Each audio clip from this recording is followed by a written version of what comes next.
The Oscar for Best Picture is presented to... And the Oscar goes to... And the Oscar goes to... And the Oscar goes to... And the Oscar goes to... And the Oscar goes... And the Oscar goes... And the Oscar goes to... Welcome to The Better Half. I'm Bradley J. Halverson, and here with me, she's my better half. It's Carly Corio. Hi, Carly. Hi, Bradley. How are you? How's life? I'm very good. I've had a good week. I've had a good life. How about you? It's good. It's episode 1, Carly. We did it. Totally. Every time I told someone, I was like, I'm starting a podcast with Brad. And they're like, haven't you been saying that forever? Right. Just like in general about me starting a podcast. Right. But I finally have a friend that really wants to do it. And I want to shout out Eva because I did do 2 episodes of a podcast with someone else. But true. This one's more targeted toward a theme. Yeah, well, we're here talking about the very first Best Picture winner, okay, the 1927 classic, Wings. Classic. No exclamation point at the end of Wings, although I feel like it needs one. And maybe like to dot the I with like a bubble instead of like a circle, instead of a dot. Exactly. So yeah, we're here talking about Wings, notably, famously, a silent movie. The only fully silent one to ever win. True, yes. And so it's, at this point, it's, 98 years old, so it's in the public domain. We were able to find it right on YouTube. So if anyone wants to go watch it, go to YouTube, watch the whole thing. And it was like good quality too. It wasn't like... It was good. It had been remastered, you could tell. Yeah, we found the 2025 edit of Wings. Yeah. So. But we are going to be, guiding you through most of the movie of Wings. So... spoiler alert for this, 98-year-old film. So if you haven't watched Wings, stop what you're doing, pause this podcast. We'll still be here. Go watch Wings, and come back, The time is up on spoiler alerts for this movie. It has passed. Okay, so let's get into it, because we basically start off, once we get through the very, slow crawl of the opening credits, we pretty much get introduced to our main characters. We got Jack here. He's very excited to, go fight in the war and become a pilot in particular in the war. And then you got Mary, the girl next door, who is obsessed with Jack. Obsessed. And there's also, David and Sylvia, but really there's this love quadrangle that's happening where Mary's really into Jack. But Jack is really into Sylvia, but Sylvia's into David.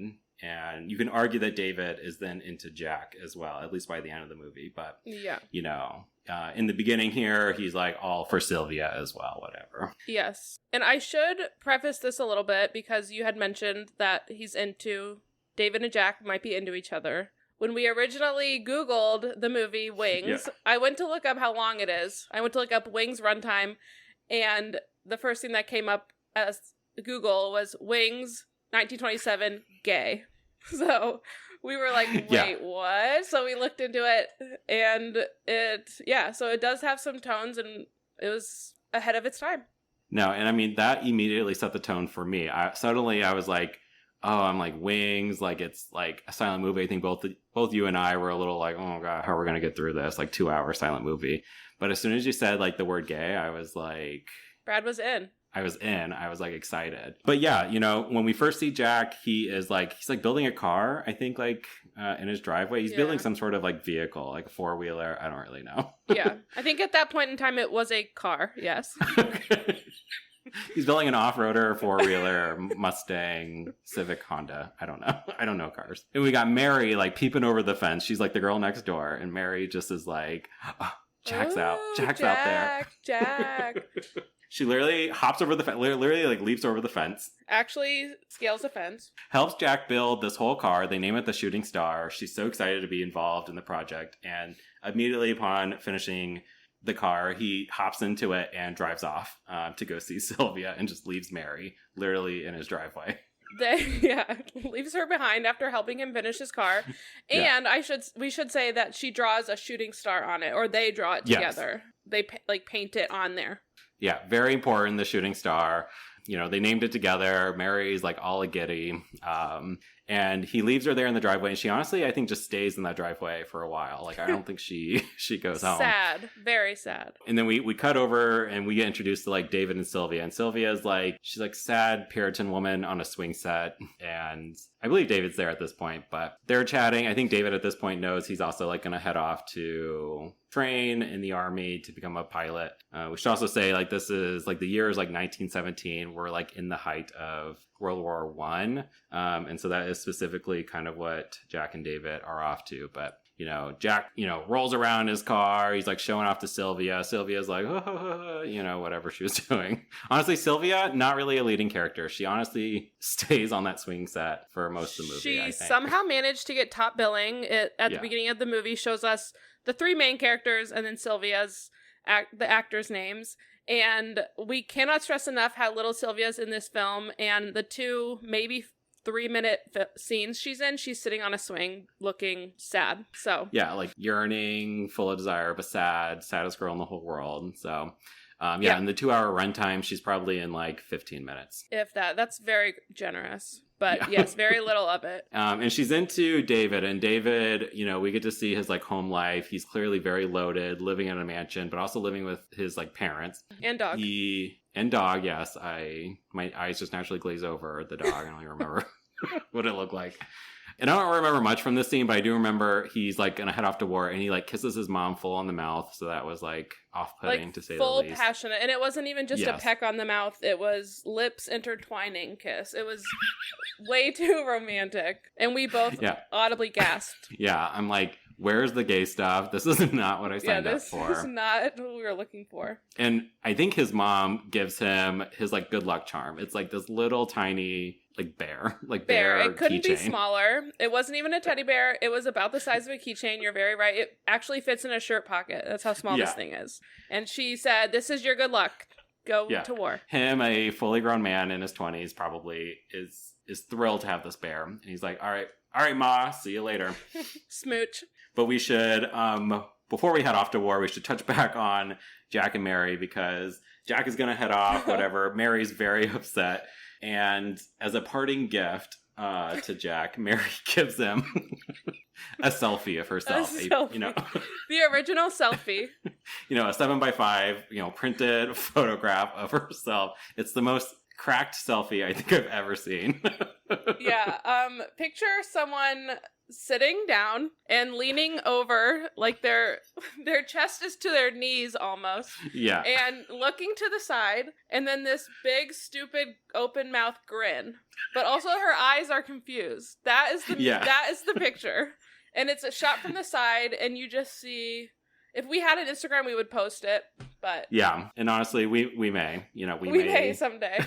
We may find it and share to our stories. We'll have Eddie, our intern, you know. Yeah, Eddie, get that on our Instagram, Eddie. And his response to receiving this photograph is the most, like, pained smile I've ever seen anyone again. It's like dopiest, just full of, like, pain and cringe. He cannot be less excited to receive this gift from Mary. This isn't my favorite picture, but it is my least favorite picture. Meanwhile, he does go and see Sylvia before he goes, right? And Sylvia puts a photo of herself in like a little locket, right? It was originally for David. And she was writing a letter, like, to David, love you lots, and was putting a little teeny, appropriately sized headshot, appropriate picture in a little locket. Yeah, Sylvia's doing it right, you know.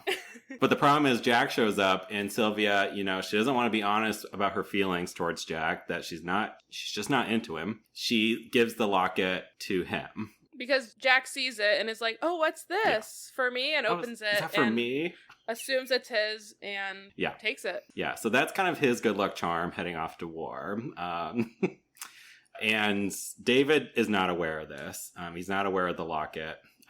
Or the photograph or the letter that Jack has, but it's a bit of a enemies to lover type situation between Jack and David. They head off to war and they're in pilot training. There's this whole segment where they're sort of in boot camp, whatever. They're working out outside. They're doing these like burpee lunge kicks, whatever. But every time like Jack puts his legs, kicks these legs back, he purposely like smushes David's hat. It was a burpee flirt if I've ever seen it. Oh, my feet. Oh.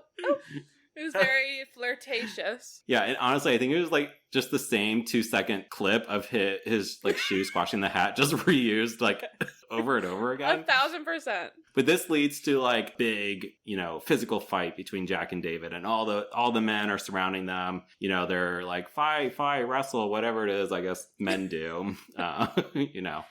This is preparing them for war, I guess. But they fight. They both. I don't think either of them win, but they do get this like mutual respect for one another after sort of like physically sort of going at it in a homoerotic tone. So totally. But this is where they start to become friends. Then they start jumping into planes. They start practicing. They share a tent with this guy named White, who's like, hey, make sure you have your lucky charm. And then some commander shows up and he's like, all right, White, you got to head up there for your practice drills or whatever. And he goes and leaves his lucky charm behind, and he immediately dies. Immediately gets into a plane, just flat out crashes into another plane, I believe. You I don't know. hear It's a little plane confusing. take off, and then you hear a plane crash right after.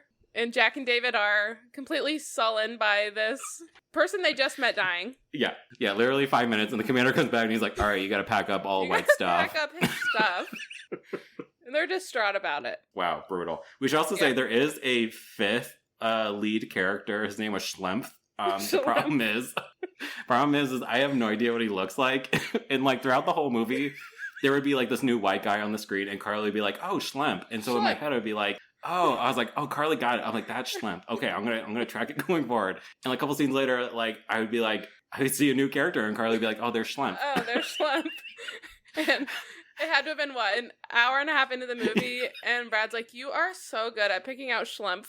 And I'm like, no, Brad, I literally just pick out any white guy because I can't identify him. So we had a fake Schlemp meter where we found him, but he just kind of goes away, I think. Yeah, I truly cannot tell you, again, what he looks like or what the fate of his character was by the end of the movie. No, like, I don't know if he lives, if he dies, like, I don't know. They do not follow up on Schlemp, and we should say, we missed a couple of key things. One is the entire movie's in sepia tone, so that did contribute to us not identifying anyone. And I think we missed a very, very important piece as soon as they get to boot camp, or should I say butt camp, because we see them at this desk, and when you get to boot camp, they like hose you down and then shave your heads, and then they send you in this room to get naked, and they fit you for a uniform, right? That's it. You get tailored. Yeah, that's exactly what boot camp is. And then they open this door on screen, and in the back you see maybe 3 male butts just standing there. Yeah, it's almost like a blink and you miss it, kind of reveal, because like the focus is like very much on the like front of the camera, and the door just happens to be in the way background being opened, and there's just like a row of men's butts. So I know I audibly made a noise upon seeing this. I think we even backed up because I think you did miss it initially, Carly. Yeah, we did. I missed the first male butt shot because there was a smaller male butt shot later, and then I said, wait, and you're like, no, it was bigger. So we rewinded it, and so we did watch the butt scene twice. And in further investigation, this was the first widely released film to have nudity in it, which was male nudity, which is amazing and even more deserving of its award. Yeah, because you and I, Carly, we had talked about, prior to starting the project, like what sorts of things do we want to be tracking and all these Best Picture winners? Like, what do we care about? And like, we definitely threw out there like nudity, and like, I'm fully expecting like we're going to see a lot of female nudity, a lot of boobs. So yeah, how shocked am I to learn that the very first Best Picture winner, and it's just male nudity. There is no female nudity. I do think we do see side boob a little bit. I'm pretty sure we do have a nip slip at one point. Yeah, we'll get to Mary at the intermission, but Okay, I didn't want to back us up too far, but I think those are important points we wanted to get back to. No, thank you so much. I did write men's butts with like 3 exclamation points in my notes when we watched this movie. So yeah, me too. I said men butts in naked room. Oh, Bradley, I put it in quotes, naked room by Bradley Halverson. So at some point you said, look at the naked room. I also wrote David kisses mom ? Exclamation point. So if you haven't guessed, like Carly and I, we're gonna be like these are some like high level thoughts here. Yeah. When it comes to Wings, but I appreciate it. I mean, Wings took swings, and I really appreciated it. With the male nudity. So one more thing with Schrempf, and I do think this was Schrempf, kind of to get us back on track, is Schrempf. I feel like his key moment in the movie was his tattoo, right? Wait, that was Schrempf? I think it was Schrempf. I'm like 90% sure that was Schrempf, but either way, it was one of the white men in the film. And at 2 different points, he shows off this stars and stripes tattoo on his bicep. So he holds up his arm, shows his bicep, and then he like shake weights his arm up and down so it like jiggles. So, and I don't know. The flag is like waving in the wind. Yes. And it was an awkward shot, and then they showed the same shot later in the movie as he's showing it off to some women. But so that's part of Schrempf, and I had the tattoo as an important piece. Yeah, I have a feeling most of this 2-hour movie time, it really was just like maybe 90 minutes of original shots and then like 30 minutes of reused, recycled. Totally. Shots. So David and Jack, this is sort of the classic wartime montage. We see them in planes. They do get into like a big plane fight with the Heinees and the German people. The German guys are bad in World War I. So Heinees and Forkers, those were the terms. Yep. Yeah. And meanwhile, Mary, she's not content just sitting at home. She sees an ad in the paper and decides to join as like a volunteer ambulance driver in the military. So she heads off to War 2. Yes, Queen, we love Rosie the Riveter at it in true fighting form. Yeah. And again, Sylvia still just on the swing set. We imagine. We don't see her, but we know that she's there. Does not head off to war, but Mary does. And so David and Jack, they're like ace pilots. They're so good. They're shooting down all these German planes. And they're best friends now. Yes, they're best friends. War will do that to you. And, Jack's plane is called the Shooting Star. Everybody, he's celebrated. And, there's, before we head into intermission, there's like a big scene where like, the boys are up in the sky fighting the Germans, and Mary's down on the ground in her truck, and she's like heading to this like nearby town. A bunch of military guys are showing up. I already forgot the name of that town. Mervale. Mervale, that's right. The Mervalians. They all show up. And the Germans, drop several bombs. And Mary just gets out of her ambulance and just gets underneath it for the bomb droppings. all of the military folks had gone underground or something. Yes, they had, and like they had noticed it was coming, and somehow Mary was left above ground by herself. And in very Michael Scott threat level midnight dodging bullets, she hides under a car, and then she gets out from under the car, and then she goes back under the car and dodges many actual bombs coming from an airplane. She's really like heroic. 4 or 6 bombs drop on poor Mervale and the Mervalians, and again, and Mary here, she just emerges out of the rubble completely unscathed. No scratches, not bleeding at all. She just wipes some sweat from her head, and that is it. Just in time for all the other military guys to head out there, and they're all looking up. Just in time for Jack and the Shooting Star to like shoot down the final plane, and everyone's like, "Woo, Jack, the Shooting Star!" And Mary hears this. She doesn't even realize that it's her man Jack up there being the hero, and she like loses it because the same exact Shooting Star had been painted on Jack's airplane. So Mary's like, oh my God. She's like, I know what that means. Then he loves me. Yes. And that kind of leads us into intermission. I believe like all the army guys, they're in France at this point. Yeah. With the Allies against the German. Preparing for the big push, in quotes. Yeah, the big push, right. Which is like the big push. Yes, that's what they're preparing for.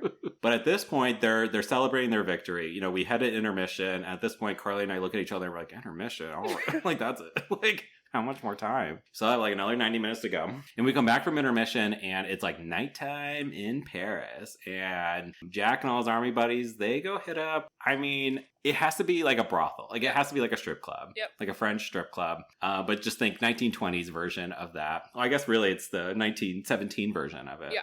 Mary shows up. Mary's like on the hunt for Jack. She's like, where is he? She's talking to several people. She's getting, clues. She's cracking the case here of like, where's Jack? Finds him at the strip club. He is completely drunk and with I don't think this woman's like on his lap, but somebody like a woman who like works there, she's keeping him company. And I did read in my little research that, Carly, if you thought Jack was acting in this entire scene, he was not. The actor was actually drunk during the entire scene. Apparently had never had alcohol before, and so was drinking during the scene and was actually drunk. Wow. How Hollywood I know, has because changed. it really looks like overacting. Oh, It really looks it looks like bad drunk, like bad acting, and to think that it is in fact not acting is wow. Yeah. I'm glad they changed that in Hollywood. Yeah, so you would think that there would be some female nudity here. There really isn't a ton. This might be where the side boob is. I can't remember. But Mary sees Jack here, sees him with this, floozy, and she's upset. She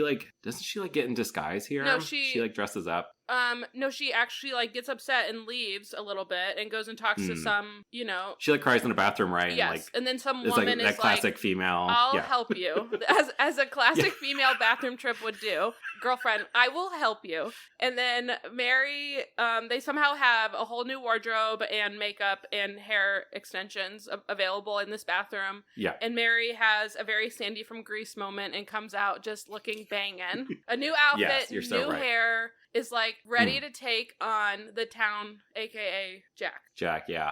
And she tries her best. She's clearly competing with this other woman. Yep. The floozy. And Jack is so drunk that he can't even look at Mary in the eyes. He has no idea that this is Mary sort of buzzing around him. When he does finally look at her, the camera shows you his POV and it's all blurry because he's now so drunk. And he's also completely distracted by I guess they open some champagne bottles and bubbles, these CGI bubbles come out of the bottle, and Jack loses his mind. He loves these bubbles. He cannot believe it. He thinks it's the funniest, most amazing thing he's ever seen in the world, these bubbles. There's actually a speech, slide, because sometimes they would show just slides with speech on them, and it said, "Hooray for bubbles." That was a quote from Drunk Jack.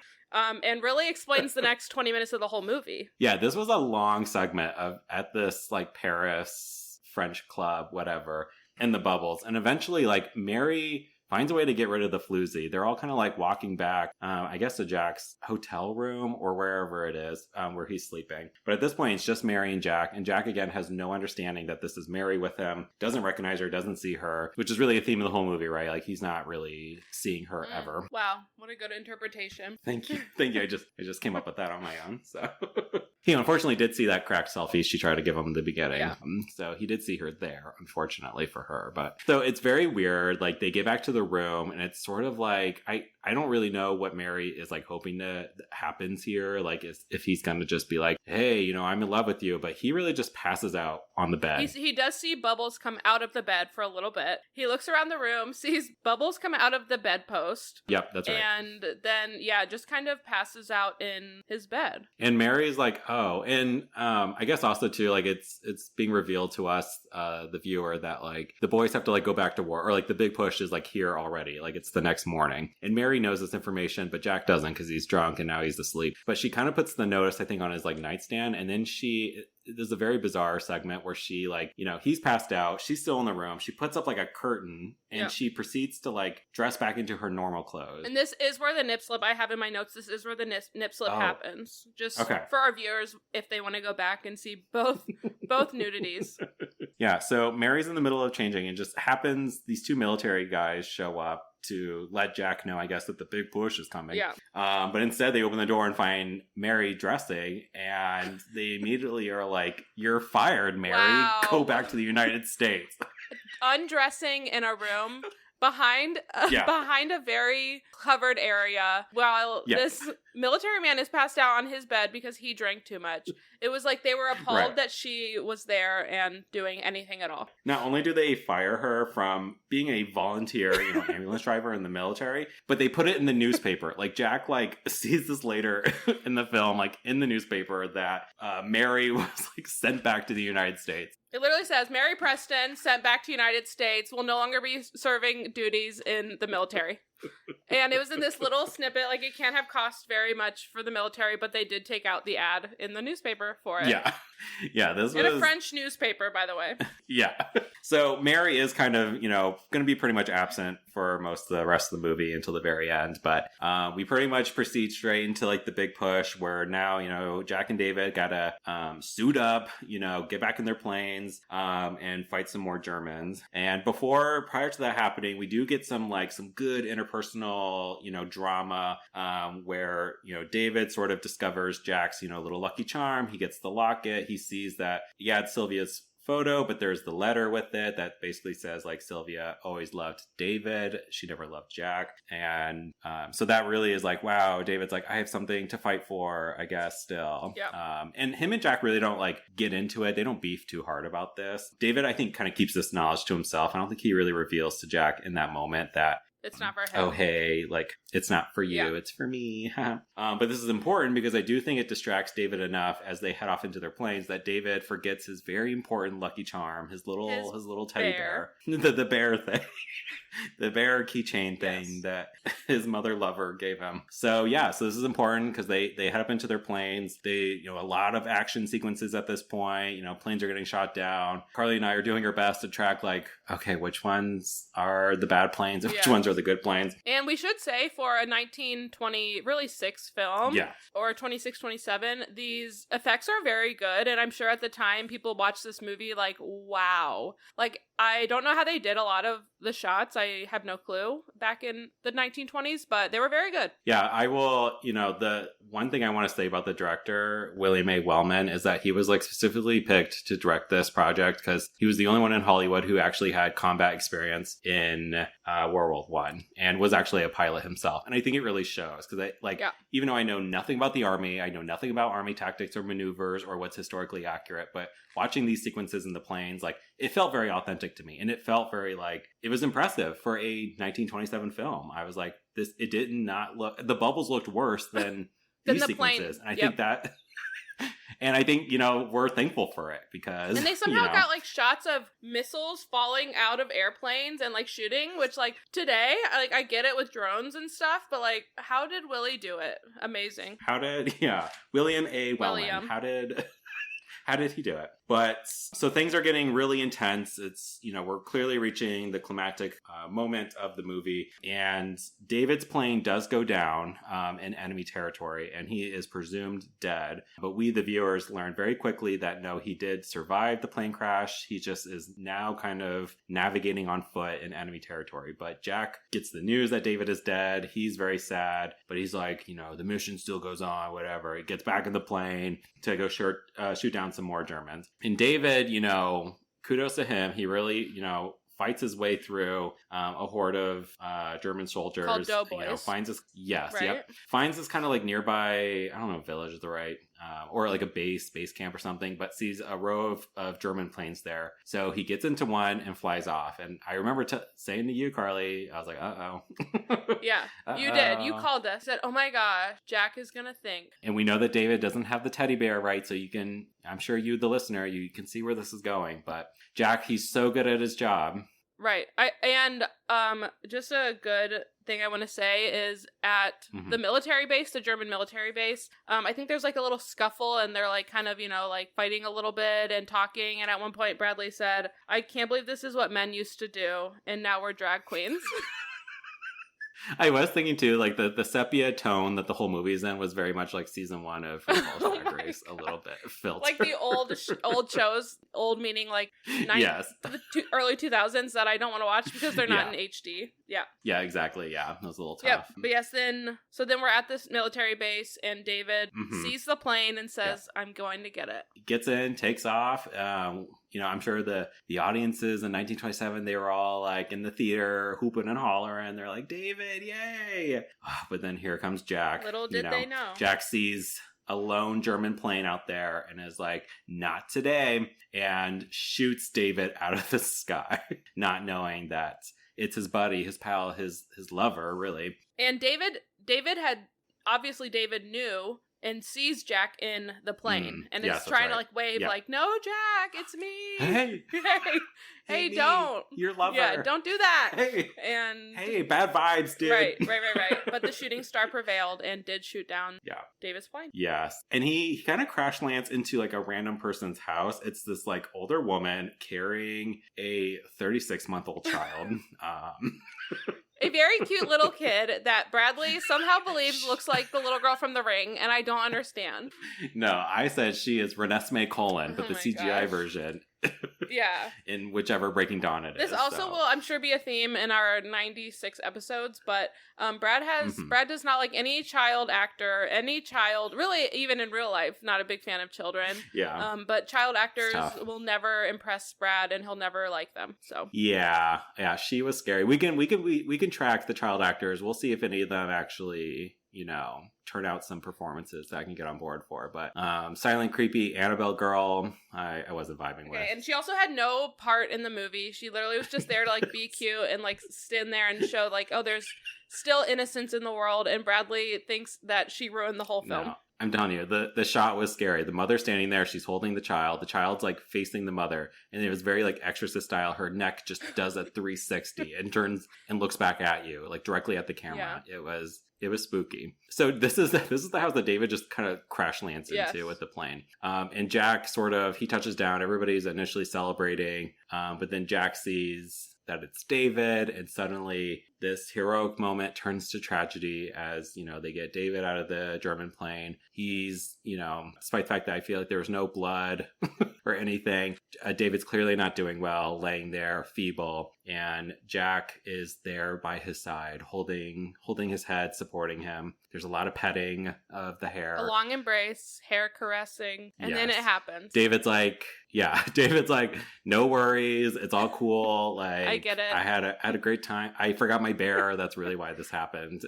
And then Jack goes in for the kiss. Goes in very, very like Romeo and Juliet. David is laying down, and Jack takes him, embraces him, and leans in for what I wrote down as a corner mouth kiss. Yeah, it was very much on the corner. It was like classic sort of like two straight actors having to do a gay kiss, like initially, like maybe in the 90s a little bit, but it definitely is. There's definitely lip to lip contact there, and it like lasts like a beat. Oh, like, yeah, they took their time. Not as passionate as David and his mom, but definitely more passionate than some other kisses we've seen in films, for sure. Between people in relationships. It is debated too. Like, is this really the first instance of like a gay kiss in cinema? And there is some debate about it, but for me, this was obviously the most exciting part of the whole movie. What about the butts? It made even more better than the butts. I mean, this was like passion. Yeah. You could just feel it off these two men. They really loved each other, and it was more just about like being bonded in war and tragedy and trauma. It was rooted in something real, something gay. Yeah. So unfortunately, it's the kiss of death because David's like, dead. While Jack and this woman and her demon child apparently watch the Annabelle child. Yep. Oh my god. We cut to the ending. Jack returns as like a war hero. I mean, there's parades. Mm-hmm. It's like when the Cavs won, that big game in 2016. Like there's parades on the streets. But Jack, you can see it on his face. Jack does not look super, happy or celebratory. You can tell he's in his feelings, but he heads off to David's rich family's home, the mansion. I don't even think we see Sylvia at this moment. But she's you know where Sylvia is on the swing. Right. She's swinging. So Jack goes to visit David's parents, his mother lover, and she's all like, "Oh, it's okay, we forgive you. War is tough. Yeah, it happens. We get it. It happens." And you get the sense that like Jack is a changed man. War has changed him. It actually said on screen when he comes back, it said a man returning where a boy had gone away. So that's very much explains his vibes when he comes back. And this is evident when he returns home, and of course Mary's still there in his driveway, and he finally sees her. I'm sorry, really quick before we get to Mary. Yeah. Did Jack not bring back David's bear? I did have that thought. I was like, did he return the bear to his like mother? I do, because I feel like when David leaves before they go and do the big push, I think he leaves the bear, but then Jack's like, I'm gonna take this. Yes. And then, or something I like think that. You're right. And then I do think he gives the bear keychain back to the mom. But you'll have to Yeah, watch I to think find you're out right. because I don't know for sure. Yeah, a little peek behind the curtain. Yeah. Carly and I watched this movie several weeks ago prior to we did filming not just this, watch. But, and our notes, now we know we should probably take more copious notes moving forward. I will say, you and I had a blast watching this movie. Oh, we did. But, let me just wrap it up because, Jack heads home, a changed man, no longer a boy, but a man now, and he finally sees Mary, and he sees, finally what he hasn't seen before, and I really do think it's a reflection of like the fact that like he is very much a different guy from the beginning to the end of the film. That war changed him, and I'm sure that's going to be a common theme in all these war movies that we're going to have to watch as a part of this project because the Academy loves a war movie and the Academy loves a musical. So you can kind of get the sense that Mary gets her happy ending here, and then the film ends. They ride off in that the is shooting Wings, star. The shooting star. Yeah. So I would say I enjoyed it. Like the movie achieved what I needed all movies to achieve to be entertaining. Yeah. And I was really like, you and I, we agree that we're not going to go in chronological order with these Best Picture winners. We're going to jump around. But we felt like it was the right move to start with the very first one. And I think we both were sort of like, ugh, a silent movie, a war movie, whatever. But there was actually like quite a few things to chew on and a few things that like were interesting. And I think it's clear to me why it won Best Picture. Although at the first Academy Awards, the category was Outstanding Picture, which actually sounds nicer in my opinion. But so I think it's a clear reason why it went. Just for the technical feat of it all. It did have, I think the soundtrack was added in later. So like, there's certainly no dialogue in the movie, but there is all this like swelling, sweeping musical score throughout the whole movie during all those like tense, plane action sequences. And so, I feel like I enjoyed it quite more than I thought I was going to. What about you, Carly? Yeah, I very much enjoyed it. I was impressed with how much was going on with such few like key characters. And I will say throughout there was a good amount of reading throughout, only because they would maybe, once a minute at least show like a little screen with words on it that you would sometimes had dialogue, sometimes had little like explanatory words. But so there was a little bit of that. But for being a silent movie, I still was intrigued by a few different pieces of the storyline. And at the end too, it had depth and it surprised me at the end. Yeah, so there's a few different things I want to touch on. Really about the first Academy Awards. Did a little, mini deep dive. The first Academy Awards happened in 1929, but it was covering films that were released in 1927 and 1928. So we do see this in like the first 6 years or so of the Academy Awards. It's like covering like a 2-year period, and that eventually gets rectified. And we just, at the time that we're recording this, it's 2025, we just had the 97th Academy Awards. So we're getting close to the big 100, which is, I think, is exciting timing for this project and for this podcast. It's kind of like a lead in to whatever that 100th Best Picture winner is going to be. I'm so curious. But it's interesting because like the 100th ceremony is going to take place in 2028. And that's because there were two Oscars in 1930. It's the only year that had the ceremony twice. And so we are off by a year. But the first one does happen in 1929, but Wings came out in 1927. So, and it wins, Outstanding Picture against only 2 other movies. There was only 3 movies nominated in this whole category. Easy. There was a movie called The Racket, which was a crime drama, and a movie called Seventh Heaven, which was a romance drama, starring Janet Gaynor, which always appears in crossword puzzle clues. Janet Gaynor. And Seventh Heaven actually was like the big winner of the night. It like was nominated for 5 different categories and won 3 different categories, but it just didn't secure Best Picture. And the director of Wings, William A. Wellman, I gotta say the full name, he wasn't even nominated for Best Picture, which I think that's unusual. I think most people who directed a movie that's nominated for Best Picture are also maybe in that Best Director category. I could be wrong about that. I'll be curious to track that. And we should say all 3 nominees were silent films. Yeah. I think Seventh Heaven had a little like more music originally to it, had like more of a score when it was originally released, but they were all silent. But we will not be watching or discussing those because they're big losers, and we only deal with they're the other half of the movie spectrum, the bad half, the lesser half, not the better half, not the better half. So. Exactly. Wings also wins in another category, the best engineering effects, and I think well deserved. But yeah, I mean, Carly, what came up in your mini deep dive research on? Yeah, I took deep dives into the actors mostly. There were 4 main actors billed at the beginning of the film. Obviously, our Jack, our Yeah. David, our Mary, and then our Swingin' Sylvia. All those are all their character names. As soon as we heard about Wings, I of course went to the Wikipedia page, and the first thing I saw was the leading lady, and her name in the movie Mary Preston, but in real life is Clara Bow. And all of my Swifties out there are going to know that that is on her most recent Tortured Poets Department album. It's a song title. It's called Clara Bow. Okay. And it's basically about just how different Wings. it's about Wings. No, it's about how like new people in the entertainment industry are always compared to older people. So it's like you look like Clara Bow, and then it continues to progress in the song to newer artists. But so Clara Bow is the title of the song. So I was like, ooh, Clara Bow. And the more I dove into Clara Bow, and it said that this film actually originally did not have Clara Bow. I'm sorry, Mary Preston as much at the center of it. It was just a war movie, and Clara Bow said, "I will be in it if you rewrite it to feature me a little bit more." Yeah, so she was basically a woman boss. Even in the 1920s, they existed. She was one. There is a quote here that she said to the director, "This is a man's picture, and I'm just the whipped cream on top of the pie."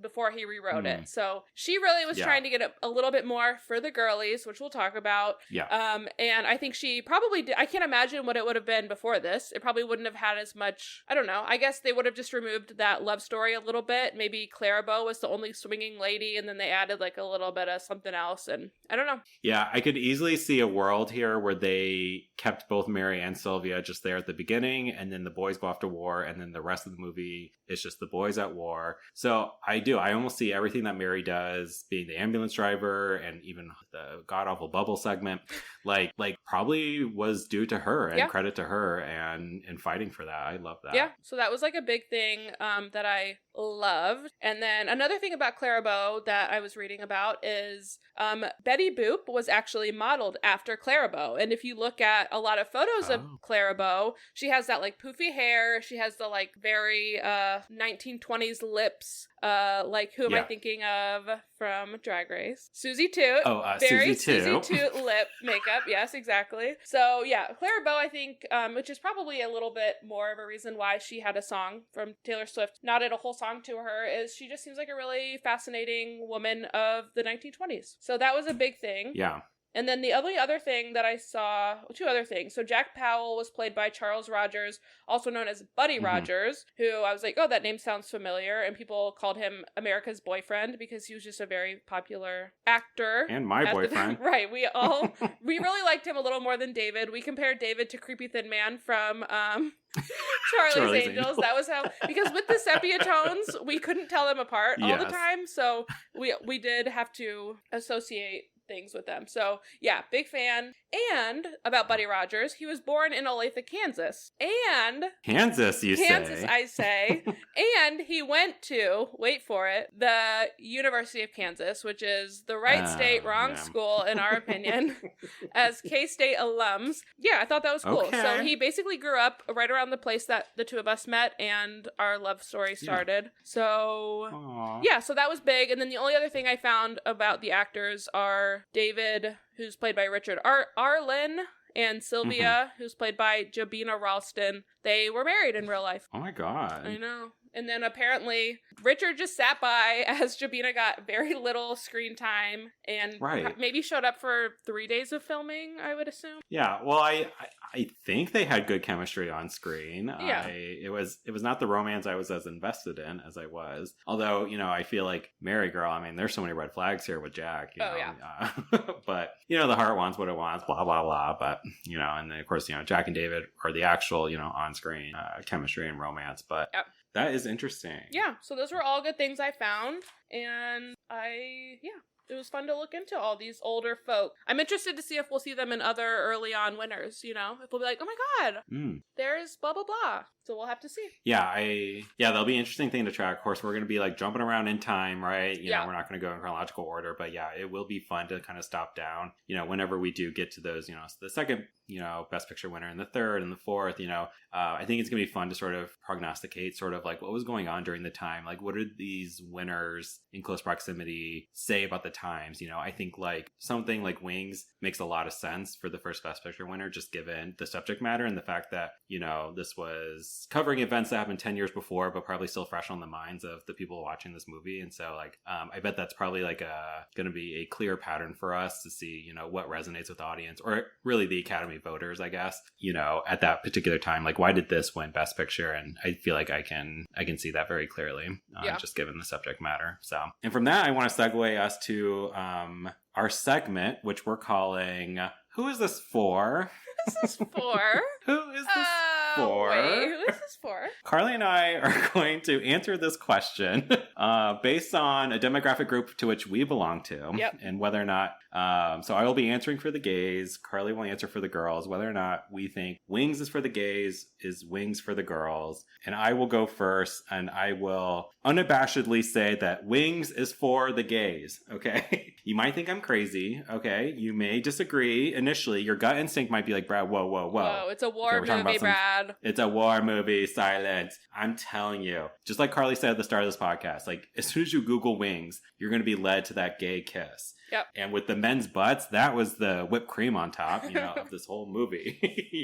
We got male nudity, we got men kissing, it really writes itself. This movie is for the gays. Thumbs up. Yeah. Are you impressed / surprised that the first winner is for the gays? I'm very surprised. I really am, because I just assume at the top of my head, I'm like, wow, okay, it'll just be Moonlight that is for the gays. 90 years later. Yeah. So yeah, I'm pleasantly surprised. I'm happy with the gay representation in this movie, even though I'm sure the 1920 audiences would strongly disagree with me. Oh yeah, I wonder what the reception was with that. I bet they all looked at that scene and was like, oh, of course, like, oh, what two good friends. Brotherly wow, love. He really was there. War Brotherly does that love, to us. Yeah. Yes. Wow. That's true. Yeah. Carly, is it for the girls? Brad, it's interesting because after seeing and hearing that Clara did so much to make it more for the girls, I would say, as a girl, I enjoyed watching it. Do I think this movie was made for the girls? No. But, so in general, no, I don't think it's for the girls. But if you do want to see an early portrayal of, I don't know, I don't even say a strong woman because she did a lot, but she also just kind of followed around this man the whole time. So, no, I don't think it's for the girls. Honestly, I do think girls / women can watch it 100% and enjoy it, but I don't think this is for the girls. There we have it. And so before we reveal to you what episode 2 is, Carly and I are going to do our best to both rate this movie and also put it into a ranking tier. And so for our rating system, it's going to be out of 5. No halvesies either. No 3.5 nonsense. We're going to choose an emoji for each movie, a unique emoji for each Best Picture winner to give out of 5. And so we have decided on the bubble emoji, of course. Only fitting. And I'm giving Wings a solid 3 out of 5 bubbles. What about you, Carly? I agree. I think 3 bubbles is a good ranking for this film. I don't think it's a 2. I definitely don't think it's a 4. I think 3 is a good sweet spot. Again, I think if you were to seek this movie out, I think you would find it entertaining. Like, I think there is something about it that you could watch. And will I ever desire to watch this movie again? Probably not. But I'm happy to have seen it and that this project allowed us to watch this movie where I otherwise maybe never would have watched this. Never, ever. Yeah. Ever. And for our ranking, so we're not going to try and do this, sort of like 1 through 97. We're going to try and put these into, a tier group. If you've ever done one of those like tier makers online, we're going to be following a similar kind of structure where, we have that S tier at the top. These are the truly elite, our top favorites. And then we have basically an A through F tier. And so Carly and I are going to do our best to put it into one particular tier. Carly, any initial thoughts about where we should rank this? A through F. Yes. A being good. Yes. F being... Yeah, not good. Freaking not good. I mean, at first watch, so that means like C is a middle ground. Yeah. And you can argue, like, do we need so many tiers? But if we only had like tiers. A, B, and C in the S tier, like, I don't want 50 movies in one tier, like that'd be crazy. Sorry, what's the S tier? Is that like the best? Yeah. I don't know what the S stands for, but yeah. Satisfactory? Yeah. So we have S, A, B, C, D, E, F. Yes. Oh my gosh. Okay. Can we just say 1 through 7? Well, it's like letter In my grades, head- you know, Oh, with an S, E. right. You know, we can get rid of And the an E F. if you want. Right, the E. Yeah, you're right. Okay. Let me see. I'm gonna write these down just so I can see a visual. Yeah, I'm leaning towards. Give me 20 minutes to write down all these numbers. Oh my god, it's S A B C D E F. It's in alphabetical order, starting with S. Okay. Okay, and I'm finally done writing that. Okay. 1, 2. Okay, I would say it's a D. I don't think it's Okay. top half tier, in my opinion. What do you think? Yeah, my first instinct is to put it into that C category, but knowing like this is our first one, and I will also say this rankings could be fluid. You know, we may get to later movies and we might make some adjustments down the line. So just letting our listeners know, like, this is fluid. Our ratings are pretty much locked in, but in terms of the rankings, I want to allow for some like fluidity a little bit, you know. Carly. Now, Bradley, for our listeners and for me, do all of these tiers have to fill up completely? No. Or, okay, so there can be different amounts Yeah. in different tiers. Like, we might not see any F movies, Correct. and that's fine. Yeah.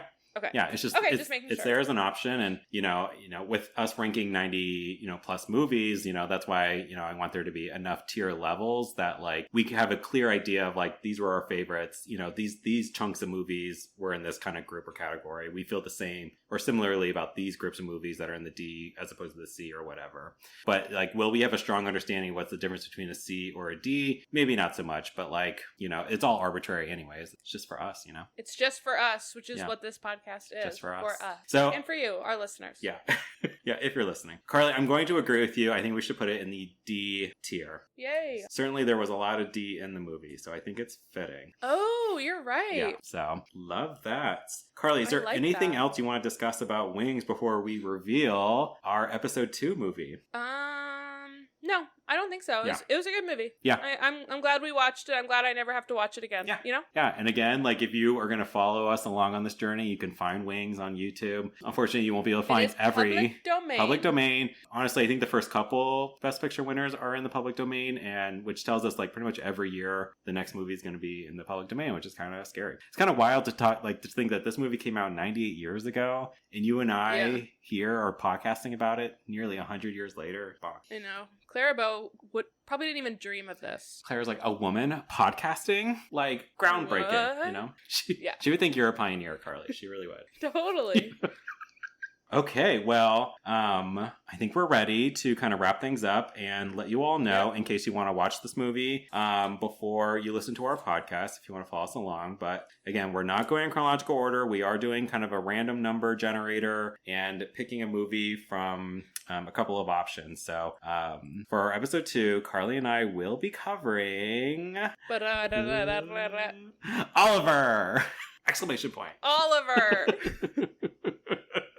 Oliver with an exclamation point, Yes. which I believe is a musical from... And directed by, wait for it, a woman. Really? Yeah. Oh, Unless Carol Reed's a man. Oh my god, it is. Carol Reed is a man, unfortunately, and I did make the same mistake as I was going through. So Oh my god. peek behind the curtain for our listeners, but I filled out an entire spreadsheet and did a whole column for the directors. And I was curious myself, like, when do we get to our first woman who directed a Best Picture woman? And I get to the name Carol, and I'm like, here it is. There she is. she's arrived. Mother's here, and it's just another white dude. Oh my gosh. Man, I fell for it. Maybe that's how they won, is because all these voters were like, oh, I'm voting for her. Yeah. Yeah, we will. Okay, so my bad. We're gonna we get can into either wipe it. that from the episode or No, I think that's whatever. funny. I think we're keeping that in. So, Okay. yep, this is the 1968 film classic Oliver with an exclamation point. So, yeah, join us next time where Carly and I are gonna go into the deep end with Oliver. Oliver. Thank you so much for listening, and see you later. Bye. Love you.